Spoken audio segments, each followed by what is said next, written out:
Amin. Silakan duduk. Selamat belajar anak-anak sekolah minggu. Mari kita buka Alkitab kita, Ibu Bapak yang terkasih, dari 1 Tesalonika 5. Kita baca mulai dari ayat 4 saja sampai ayat 11. Walaupun perikopnya mulai dari ayat 1, tapi ayat yang 1 sampai 3 tidak kita baca, ayat yang 4 sampai 11. Baik, saya meminta kita baca berbalas-balasan. Ayat yang keempat genap, Ibu Bapak yang kelima dan ganjil. Baik ya, mari kita mulai. Sudah tayang di atas. Tetapi kamu saudara-saudara, kamu tidak hidup di dalam kegelapan sehingga hari itu tiba-tiba mendatangi kamu seperti pencuri.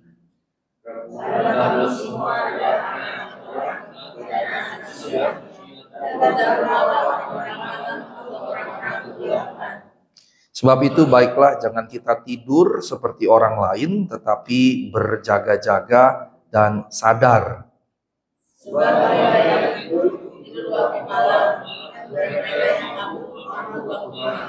Tetapi kita yang adalah orang-orang siang, baiklah kita sadar, berbaju zirahkan iman dan kasih, dan berketopongkan pengharapan keselamatan.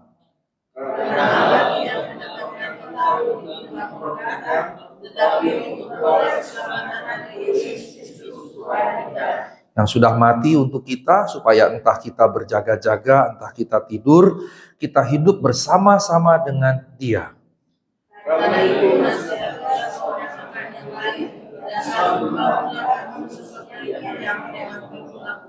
Puji Tuhan. Ibu Bapak yang terkasih, kita mesti semacam klarifikasi dulu di sini. Di sini ada pembagian gelap dan terang, malam dan siang. Ada yang figuratif, tapi ada juga yang harfiah.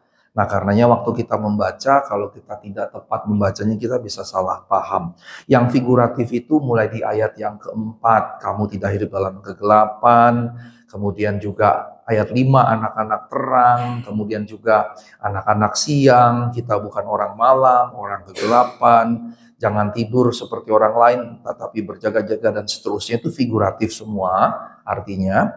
Tetapi untuk di ayat yang ke-10, boleh tayangkan ayat yang ke-10, maka ayat yang ke-10, supaya entah kita berjaga-jaga, entah kita tidur, kita hidup bersama-sama dengan Dia, ini maknanya bukan figuratif. Berjaga-jaga di situ ataupun tidur itu maksudnya harfiah, waktu melek begitu, dan waktu modom tidur begitu ya. Jadi untuk ayat yang ke-10 ini artinya bukan figuratif, artinya harfiah.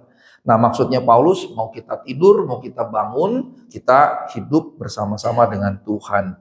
Nah, sekarang kita akan bahas mulai dari ayat yang keempat. Dikatakan di sini, kamu saudara-saudara, kamu tidak hidup di dalam kegelapan sehingga hari itu tiba mendatangi kamu seperti pencuri. Hari apa ini? Ini hari yang khotbah minggu lalu, 1 Tesalonika 4 ayat 13-15, Tuhan akan datang, dan kedatangan Tuhan nanti akan datang, kalau di versi 1 Tesalonika dalam awan-awan menjemput kita begitu, dan kemudian dikatakan bahwa kedatangan Tuhan itu seperti pencuri. Di ayat yang kedua B itu ya, hari Tuhan datang seperti pencuri pada malam. Nah, ini bicara kedatangan Tuhan. Sebetulnya juga bisa dilihat dua hal. Pertama, kedatangan Tuhan nanti universal, global nanti, nggak tahu kapan. Tapi yang kedua, kedatangan Tuhan secara individual atau personal. Ini bicara hari kematian kita. Nah, hari kematian kita juga kita nggak tahu kapan. Jadi ini bicara kedatangan Tuhan dalam dua aspek. Pertama universal global, yang kedua personal individual. Dua-duanya kita nggak tahu kapan. Kita nggak tahu kapan. Tetapi ayat 4 dikatakan supaya jangan kamu tidak hidup dalam kegelapan sehingga hari itu tidak datang seperti pencuri. Nah, bagi kita yang di dalam Tuhan, kedatangan Tuhan, walaupun kita tidak tahu, baik yang universal global maupun yang individual personal, walaupun kita tidak tahu, tapi itu tidak datang seperti pencuri dalam pengertian menakutkan, dalam pengertian mengejutkan, dalam pengertian menyentak diri kita, gitu ya, memberikan kengerian, ketakutan, keterkejutan, dan seterusnya begitu. Jadi bagi kita dia tidak datang seperti pencuri. Nah, Ibu Bapak yang terkasih dalam Tuhan Yesus Kristus, maksudnya tidak datang seperti pencuri, berarti dia tidak memberikan ketakutan, keterkejutan, kengerian bagi kita. Kematian sebetulnya bagi kita yang sudah percaya, kata Rasul Paulus di 1 Korintus 15, hai maut, di manakah sengatmu? Sengat maut telah ditelan dalam kemenangan. Artinya bahwa bagi orang percaya maut sudah, kematian sudah tidak menakutkan lagi.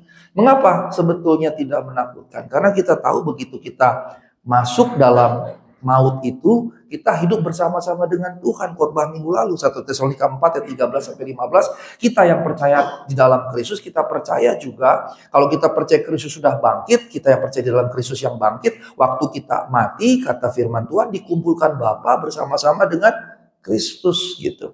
Walaupun nanti persoalannya adalah waktu dikumpulkannya di Firdaus, Firdausnya di surga atau bukan, kan gitu ya. Tapi saya sudah jelaskan bahwa harus di surga, karena nggak mungkin ada neraka, ada surga, ada tempat ketiga, itu nggak mungkin. Alkitab tidak menjabarkan itu. Harus di surga, tapi belum pakai bema, karena bema itu adalah upah, reward yang diberikan di penghakiman di akhir zaman nanti. Kita mati, setelah mati kita dikumpulkan oleh Allah bersama Kristus dan bersama semua orang percaya lain, tapi belum dapat reward, belum dapat upah. Itu nanti di akhir zaman. Nah, jadinya kita tidak takut. Itu bukan jadi satu ketakutan, kengerian. Nah, karenanya Ibu Bapak yang terkasih, saya ingin berbagi ketika kami mengalami kecelakaan. Boleh Theodor di-share? Saya share yang bukan dari rekaman kami, tapi yang dari sudah jadi media, konsumsi media ya. Itu sekitar 28 menit Tribun News, tapi saya pikir 1 menit saja toh kita semua tahu ya. Nah, itu saya langsung di shoot yang pertama itu di situ. Itu saya yang baju merah, celana pendek hitam. Boleh dimulai 1 menit saja.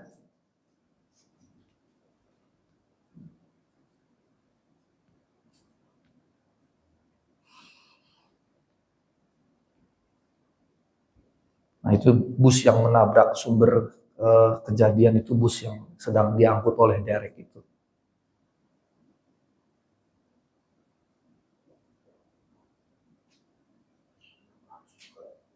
Kenapa? Ada yang telanjang malahan. Saya juga bingung kenapa telanjang. Ada juga yang telanjang. Udah gerah atau mungkin ketakutan jadi ekspresinya buka baju, kita nggak ngerti juga. Psikologi orang kan beda-beda.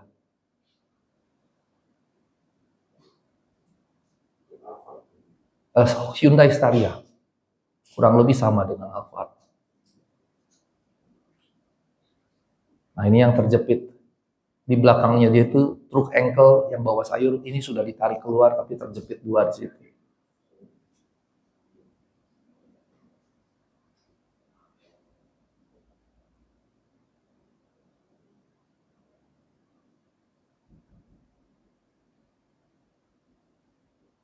Nah, ini mobil saya. Ternyata di shoot juga mobil saya. Ternyata di shoot juga mobil saya. Padahal saya sudah bilang saya nggak usah diwawancara segala macam.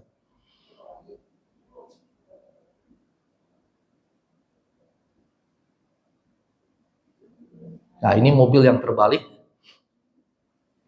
Ada 2 mobil yang terbalik. Satunya lagi di sebelah situ Honda Jazz, tapi ini sudah diangkat.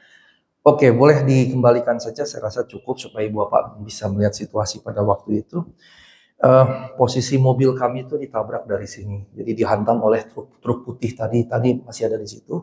Dihantam, dia bukan truk putih, truk yang terbalik dihantam, terus balik begini, dihantam lagi oleh truk putih. Terus begitu begini, dihantam lagi begini, kebalik begini, dihantam lagi dari depan.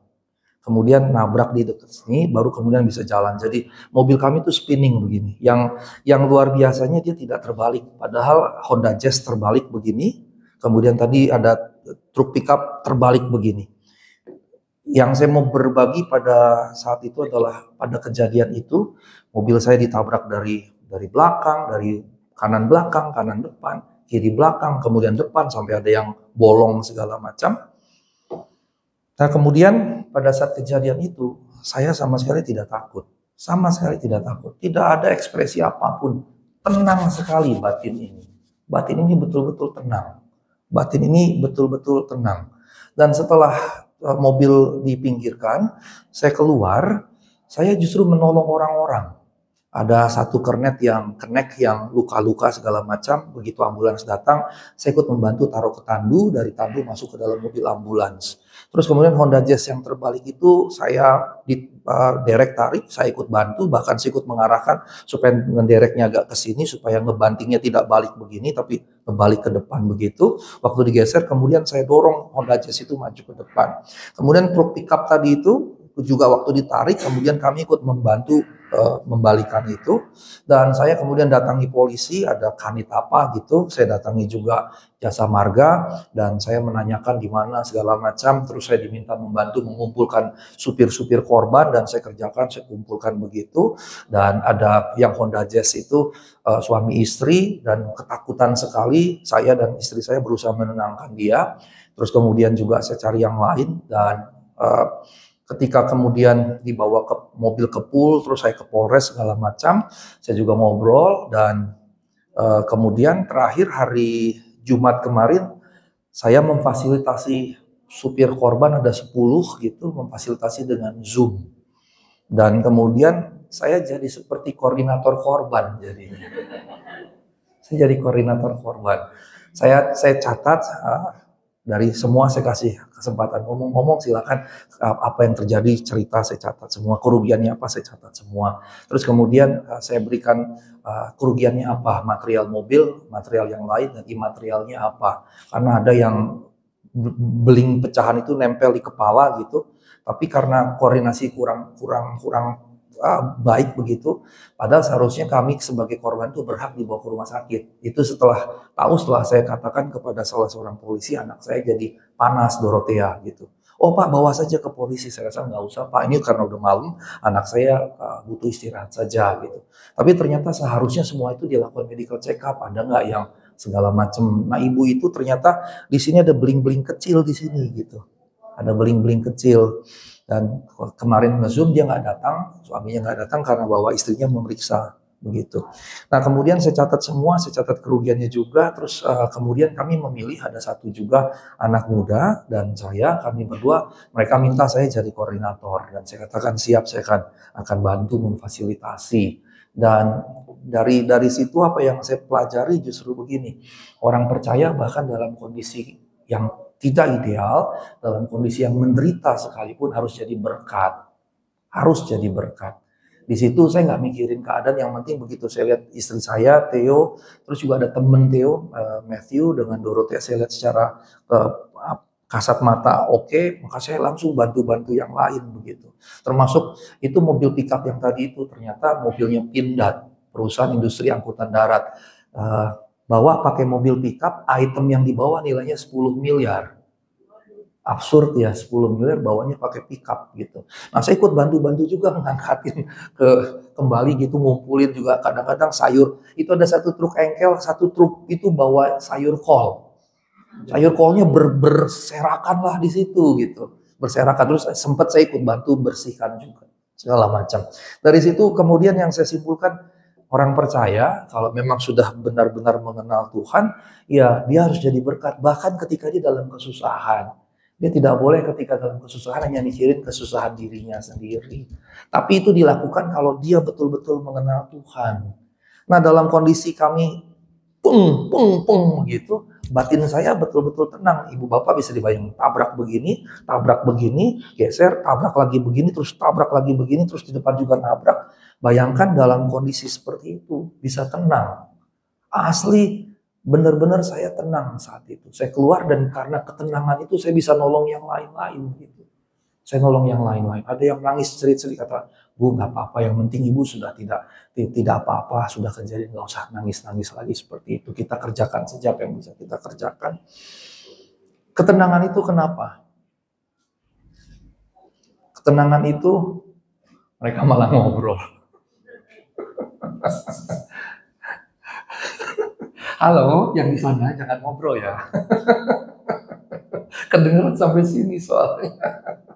Nah, ketenangan itu bagaimana? Ibu bapak bayangkan di kondisi itu istri saya, Theo dan saya juga itu benar-benar truk itu udah nempel begini, gitu. Truk itu udah begini, udah gini. Jadi sebetulnya nggak slip begini, nggak slip begini, nggak slip kemana, nggak jatuh ke bawah, nggak keguling-guling begini. Itu sebetulnya kalau bukan Tuhan tidak mungkin. Seperti Honda Jazz itu kesenggol sedikit ya langsung kebalik, truk pickupnya langsung kebalik. Kami dihajar begitu, nggak kebalik gitu. Sampai istri saya bilang seperti ada tangan Tuhan yang megang, jadi nggak sampai begini. Jadi walaupun begini seperti itu. Nah kemudian jam kami nggak bisa pulang kan, kami nginep di hotel di Purwakarta. Kemudian jam 4:30 kalau saya nggak salah tuh jam 5 saya terbangun dan saya berdoa di situ. Saya duduk di kasur saya berdoa dan saya katakan, Tuhan, mengapa begini? Apa yang terjadi? Mengapa saya harus mengalami seperti ini? Ya tentunya kemarin kita sudah bahas kutuk segala macamnya. Pertanyaan-pertanyaan yang saya buat dosa segala macam kan, konsep orang Kristen banyak gitu kan, kalau kita mengalami musibah kita dosa gitu ya, dan berarti konsep Kristen banyak Allah itu suka menghukum kan gitu ya. Nah saya kan sudah jauh sekali tidak lagi memiliki pemahaman itu gitu. Nah karenanya coba tayangkan 1 Petrus 2 ayat 20. 1 Petrus 2 ayat 20.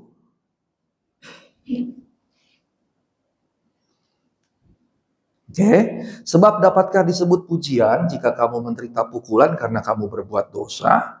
Tetapi jika kamu berbuat baik dan karena itu kamu harus menderita, maka itu adalah kasih karunia pada Allah. Ini ayat yang luar biasa loh. Ternyata ini saya lama sekali saya baca ayat ini, makanya ini saya pegang betul. Kita kan mendapat kasih karunia anugerah dari Allah keselamatan kan. Allah kepada kita. Tapi ternyata ada juga anugerah kita kepada Allah loh. Dan ini secara teologis dalam sekali. Ternyata kita juga memberikan anugerah kepada Allah. Kapan? Ketika kita menderita, bukan karena kesalahan kita. Ketika kita menderita, bukan karena dosa kita.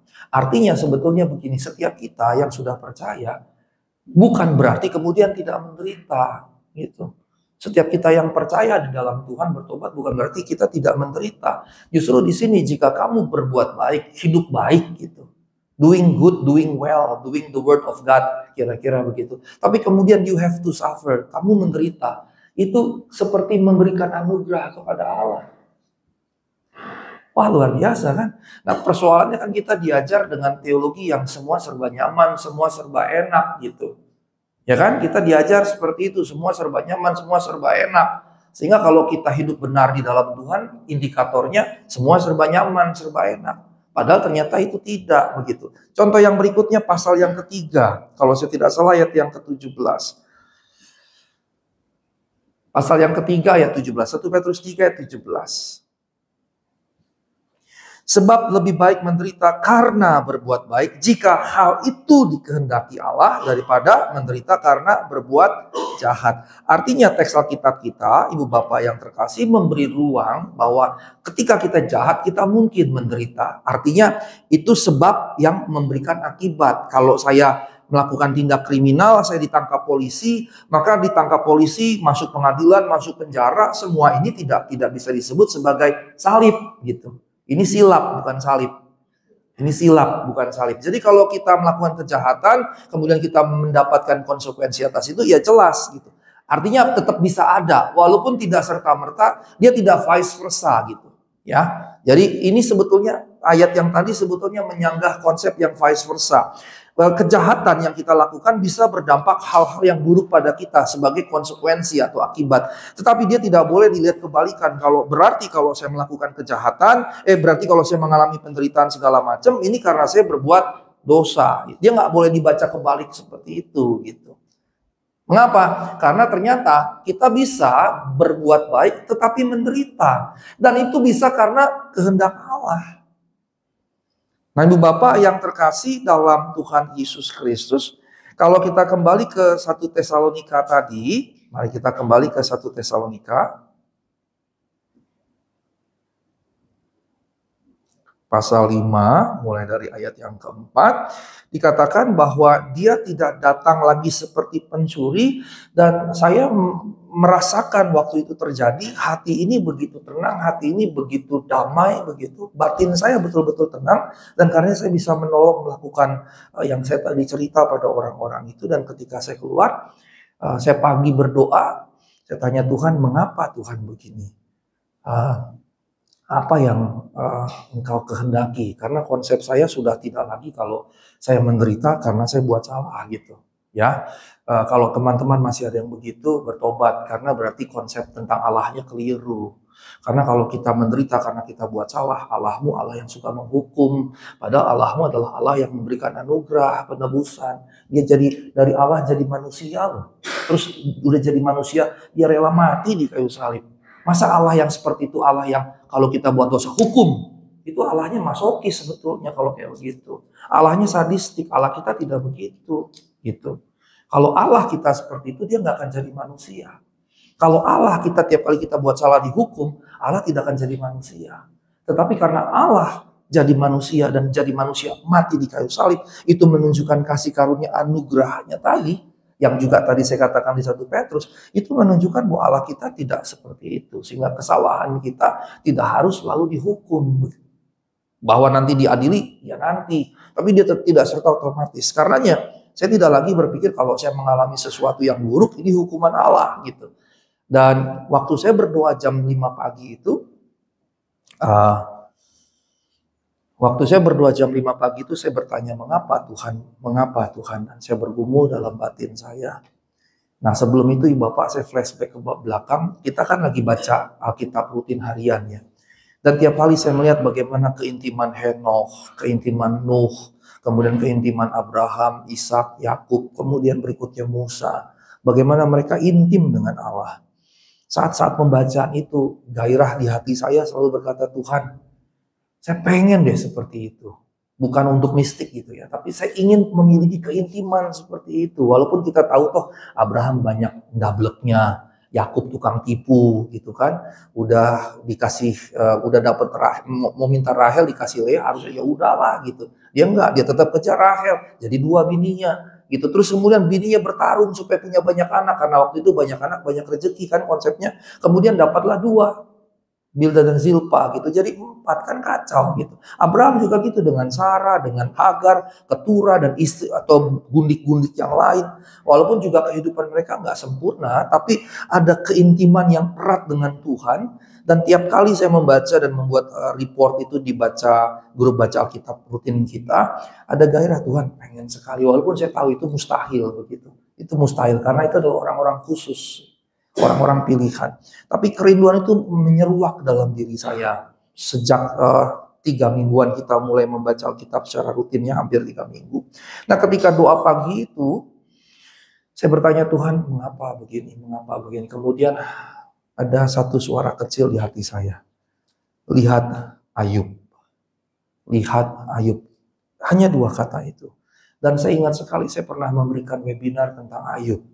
Bagaimana penderitaan dibahas begitu dalam kitab Ayub, di mana penderitaan dilihat percakapannya itu, pasal 2 itu kan iblis datang kepada Allah mendakwa Ayub. Berarti penderitaan adalah gangguan iblis, gangguan roh jahat. Tapi kemudian Bildad, Elifas, dan Zofar berkata kepada Ayub, kamu ini dosa, makanya kamu dihukum. Maka konsep yang kedua, penderitaan karena dosa. Tapi kemudian Ayub bilang, aku tidak bersalah. Allah menghukum aku sebagai orang yang tidak bersalah. Berarti apa? Ini prerogatif Tuhan. Bahasa halusnya atau positifnya Allah punya prerogatifnya sendiri. Bahasa negatifnya Allah semena-mena. Kan begitu. Allah menghukum dengan semena-mena. Tapi kalau mulai membaca pasal 30 sampai akhir, maka kita akan melihat apa yang dipercakapkan dari 1, 2, 3, konklusinya adalah penderitaan adalah teman hidup, teman seperjalanan umat manusia siapapun dia. Maka waktu kemudian saya renung itu, Tuhan cuma bilang, lihat Ayub. Karena saya sudah mendalami betul-betul kitab Ayub, Allah gampang sekali memberikan pesannya. Lihat Ayub. Kalau saya belum pernah baca Ayub kan bingung ya. Kalau kita belum pernah baca Ayub, suara Tuhan bilang lihat Ayub, maksudnya apa sih? Ayub yang main bass. Ayub pemain bass kita gitu. Atau Ayub yang tukang jual nasi goreng misalnya. Ayub bin Yahya misalnya gitu kan, jualan nasi goreng. Kita kan nggak tahu, tapi karena sudah membaca firman Tuhan itu tadi, Roh Kudus akan mengajarkan segala sesuatu yang Aku telah ajarkan kepadamu. Jadi Roh Kudus hanya akan menyatakan apa yang kita pelajari dari firman Allah. Kalau kita nggak pelajari firman Allah, ya Roh Kudus mau ngomong apa gitu. Itu sebetulnya kenapa hati kita seringkali tidak dijamah oleh Roh Kudus. Karena firman Tuhan kita tidak tekun baca. Sehingga Roh Kudus mau bilang apa juga nggak bisa gitu. Ini seperti budek gitu, tuli. Karena kita nggak tahu firman Tuhan. Maka waktu saya duduk di situ, Tuhan mengapa Tuhan? Saya bertanya kurang lebih 3-4 kali, Tuhan mengapa begini? Mengapa begini Tuhan? Belum sampai setahun loh Bapak, 8 bulan. 3 kali saya ditabrak. Dan ini yang paling parah. Supaya Bapak tahu gambaran parahnya ya, mobil yang tertabrak itu 10 resminya. Tapi saya ingat ada satu ibu yang datang katanya mobilnya juga, tapi dia langsung pergi. Itu karena dia bisa jalan cuma senggol sedikit begitu. Jadi total tuh 11 dengan pelakunya 12. Tapi tidak satu pun loh yang cedera, cuma yang kena itu tadi sama keneknya itu cuma berdarah sedikit. Cedera parah itu tidak ada, luka ringan semua, dan itu pun cuma sekitar 4 orang. Beberapa bulan sebelumnya terjadi di situ 17 mobil tabrakan beruntun, ditabrak truk, dan 1 mati terbakar di dalam mobil. Beberapa bulan sebelumnya, tahun yang lalu, itu 21 mobil. Ada 1 mobil sampai 3 orang terbakar hidup-hidup, mati di tempat. Jadi waktu polisi datang sudah mati terbakar, sudah gosong gitu. Iya seperti itu Pak, itu polisi yang cerita ke saya. Bayangkan kami tabrak beruntun seperti itu, beberapa bulan sebelumnya 17 mobil, tabrakan beruntun, 1 mati terbakar, sebelumnya lagi itu sampai ada 3 orang mati terbakar. Jadi waktu polisi datang sudah gosong gitu. Waktu saya ngebayangin itu, wah perlindungan Tuhan luar biasa. Maka waktu Tuhan bilang, lihat Ayub, saya langsung flashback semua yang saya pahami tentang kitab Ayub. Saya jadi mengerti dengan 2 kata itu saja. Tuhan tuh begitu. Tapi kalau kita mau mengerti Tuhan, kita harus baca firman Tuhan. Maka baca kitab rutin kemarin menjadi kewajiban sebetulnya buat kita. Supaya kita ngerti apa yang menjadi kehendak Tuhan. Nah setelah Tuhan dalam hati bicara lihat Ayub. Maka setelah itu flashback semua kitab Ayub. Kemudian muncul lagi di hati. Nyawamu kulindungi. Nah setelah kata yang kedua di hati saya begitu, saya nangis luar biasa. Saya nangis lagi duduk berdua, Rina dengan Thea masih tidur, Theo dengan Matthew di kamar sebelah. Saya menangis dengan kerasnya dan saya katakan terima kasih Tuhan. Jadi saya melihat waktu mobil begitu terus tabrak lagi, terus tabrak di depan. Saya di situ dengan kami berlima begitu ya. Semua aman, terus saya berpikir begini, waktu Tuhan bilang nyawamu kulindungi, ternyata perlindungan atas saya yang Tuhan berikan itu extended kepada istri, 2 anak, bahkan kepada teman anak saya, bahkan extended kepada 10 mobil korban. Berarti apa dari situ yang saya simpulkan? Kalau kita dilindungi Tuhan, perlindungan Tuhan yang Tuhan berikan kepada kita juga akan melindungi orang-orang di sekeliling kita. Itu yang kemudian jadi wow. Waktu pagi-pagi saya berdoa gitu, wow. Karenanya tidak ada korban nyawa. Bukan karena hebatnya saya, tapi karena Tuhan. Sama sekali nggak ada hebatnya saya. Sama sekali. Di situ kemudian juga saya jadi mengerti. Nyawa saya itu di ujung tanduk. Di ujung tanduk. Artinya kalau Tuhan bilang waktunya, ya mati kami di situ. Tapi kemudian Tuhan bilang, nyawamu kulindungi. Saya terima kasih Tuhan. Terima kasih Tuhan. Terima kasih Tuhan. Masalah mobil, ya nggak ada masalah materi. Kalau seandainya saya mati, udah nggak ada pentingnya lagi kan mobil itu kan. Mobil itu tadi itu kalau saya mati, kalau kami berlima mati, mobil itu udah nggak ada pentingnya lagi kan. Dari situ saya juga jadi belajar. Materi itu nggak ada penting-pentingnya, cuma menopang kita hidup selama di dunia ini. Jadi jangan ikatkan diri kita dengan materi. Nggak ada penting-pentingnya sama sekali. Nah Ibu Bapak yang terkasih dalam Tuhan Yesus Kristus, ini yang saya ingin bagikan kepada kita sekalian. Jadi sesuai sekali karena topik atau judulnya dalam LAI berjaga-jaga, maka kita harus betul-betul berjaga-jaga. Secara cepat saja, secara cepat ya ayat yang kelima, karena kamu semua adalah anak-anak terang, anak-anak siang. Kita bukan orang-orang malam, bukan orang-orang kegelapan. Sebab itu baiklah jangan kita tidur seperti orang-orang lain, tetapi berjaga-jaga dan was dan sadar.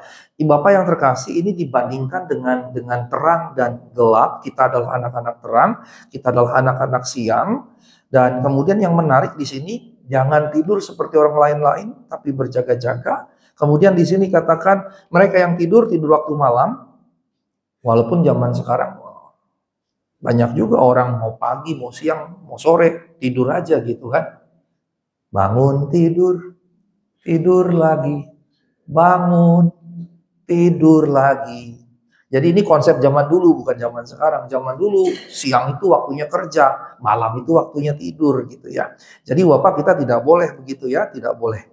Kemudian dikatakan mereka yang mabuk waktu malam. Ini juga konsepsi zaman dulu. Zaman sekarang siang-siang juga banyak yang mabuk gitu. Kemarin saya lihat di medsos ada 2 orang naik motor mabuk-mabukan mau mencoba mengganggu bus, kemudian penumpang bus turun semua ngegebukin 2 orang yang mabuk ini gitu. Itu di siang-siang bolong gitu, di siang-siang bolong. Jadi zaman dulu beda dengan zaman sekarang. Pencuri juga dibilangnya malam hari kan. Zaman sekarang pencuri siang bolong juga datang gitu. Pencuri zaman sekarang bisa datang terang-terangan, bisa bawa truk ngangkutin barang. Yang di Pulau Mas berapa tahun yang lalu kalau Bapak masih ingat, itu siang-siang itu rumah dihajar oleh puluhan orang, terus orang disekep dalam satu kamar mandi akhirnya mati semua kan. Itu siang-siang gitu. Jadi konsep ini sebetulnya konsep zaman dulu, kalau zaman sekarang tidak.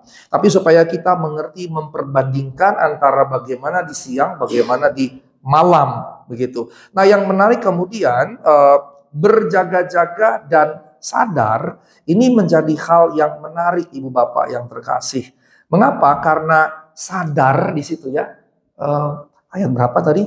Berjaga-jaga dan sadar. Ayat 6 tolong tayangkan. Satu ayat sebelumnya. Nah, kata sadar itu ternyata dalam bahasa Yunani adalah nepho. Dan nepho itu artinya abstain from wine, tidak minum anggur. Itu maksudnya. Ya kata sadar itu sebetulnya tidak minum anggur gitu. Menarik ya, ternyata arti harfiahnya itu adalah to be sober, to abstain from wine. Artinya tidak minum yang alkohol, karena alkohol yang bikin kita ayat 7-nya kan mabuk begitu kan. Kan begitu. Jadi firman Tuhan di sini jadi menarik sekali karena apa yang digunakan di situ. Kemudian kata berjaga-jaga ini juga menarik. Dalam bahasa Yunaninya Gregoreo. Makanya ada nama Gregory kan. Namanya keren kan. Gregorius, Gregoreo. Bahkan ada GBI juga Gregoreo.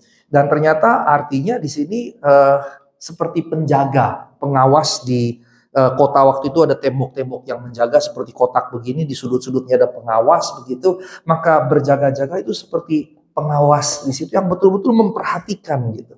Jadi bukan sekedar melek. Kan ada orang melek tapi bengong kan. Ada orang melek tapi bengong. Nah ini tidak, ini betul-betul melek dan betul-betul penuh waspada dari apa yang dia perhatikan. Maka kemudian dikatakan di sini kita harus berjaga-jaga seperti seorang watchtower itu ya, penjaga, menara penjaga yang melihat keluar di sana. Kemudian sadar tadi berarti tidak minum alkohol, tidak minum yang memabukkan, berarti tidak mabuk begitu. Dan mabuk ini kan bisa bukan cuma karena alkohol, bisa mabuk cinta, bisa mabuk harta, bisa mabuk macam-macam begitu ya. Nah karenanya ini yang dimaksudkan. Berjaga-jaga itu berarti waspada sepenuhnya, sadar di sini berarti tidak membiarkan diri goyang gara-gara pengaruh-pengaruh yang lain gitu. Bisa mabuk cinta, mabuk harta, mabuk dosa dan yang lain-lain. Nah karenanya kata berjaga-jaga dan kata sadar juga kemudian dipahami sebagai menolak perbuatan dosa. Menolak perbuatan dosa. Nah Ibu Bapak yang terkasih dalam Tuhan Yesus Kristus, kemudian dikatakan kita yang adalah orang-orang siang, kita harus sadar, berbaju zirahkan iman dan kasih, ayat 8, berketopongkan pengharapan keselamatan. Nah ini sesuatu yang harus kita kerjakan. Ayat 4 dikatakan kamu tidak hidup dalam kegelapan. Ini bicara status de jure dari Tuhan, dari pihak Tuhan kita bukan lagi anak-anak kegelapan. Kita bukan lagi anak kegelapan. Tapi ayat 6 dikatakan baiklah jangan kita tidur seperti orang lain. Nah itu adalah de facto, itu bagian kita. Kekristenan itu selalu dua sisi. Ada bagian pihak Allah, ada bagian pihak kita. Bagian pihak Allah sudah selesai dia kerjakan di kayu salib. Bagian kita harus kita kerjakan sekarang manakala kita hidup di dunia ini. Maka dikatakan ayat yang keempat, kamu tidak hidup dalam kegelapan. Tapi ayat 6, jangan tidur. Nah, kita tidak hidup dalam kegelapan de jure yang Allah kerjakan. Kita mesti bangun, itu tugas kita, itu de facto. Nah, apa yang mesti kita kerjakan?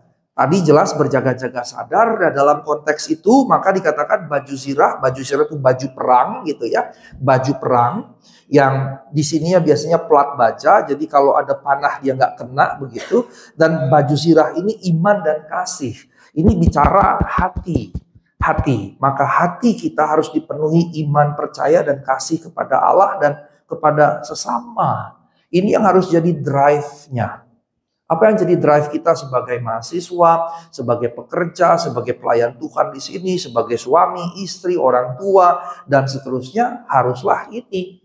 Haruslah iman dan kasih. Iman di dalam hati, iman percaya, dan kasih di dalam hati. Dia yang jadi drive-nya gitu. Karena saya mengasihi Allah, saya mengasihi sesama, maka saya kerjakan ini. Bukan demi yang lain-lain begitu. Nah, yang terakhir dikatakan berketopongkan pengharapan keselamatan. Ketopong itu pelindung kepala.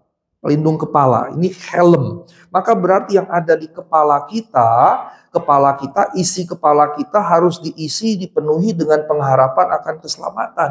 Bukan diisi oleh yang lain-lain. Dan semua yang kita kerjakan dalam kerangka keselamatan. Begitu. Nah, ketika kita lakukan ini bukan berarti kemudian kita jadi mistikus, kerjanya cuma doa, kerjanya cuma ke gereja, tidak. Segala aspek kehidupan kita harus kita kerjakan dengan semaksimal mungkin. Dalam kondisi saya yang dalam kesusahan besar seperti ini, dan saya bersyukur kami tidak ada satupun yang bahkan lecet sedikit pun tidak. Kalau Bapak lihat kan tetap ganteng seperti sedia kala kan gitu. Tetap seperti sedia kala, nggak ada sedikit pun gitu, nggak ada sedikit pun. Padahal tadi mobil udah kelihatan begitu. Tapi kesusahan hati, ya tetap kesusahan, tapi tetap berusaha jadi berkat. Nah, kemarin ketika saya lagi santai-santai baru pulang dari doa di sini dan layani katekisasi pranikah untuk salah seorang anggota jemaat kita, Rahma, anak Ibu Yuni dengan calon suaminya, saya pulang ke rumah, kemudian saya dapat WA. Dan saya terharu sekali ketika saya membaca WA itu.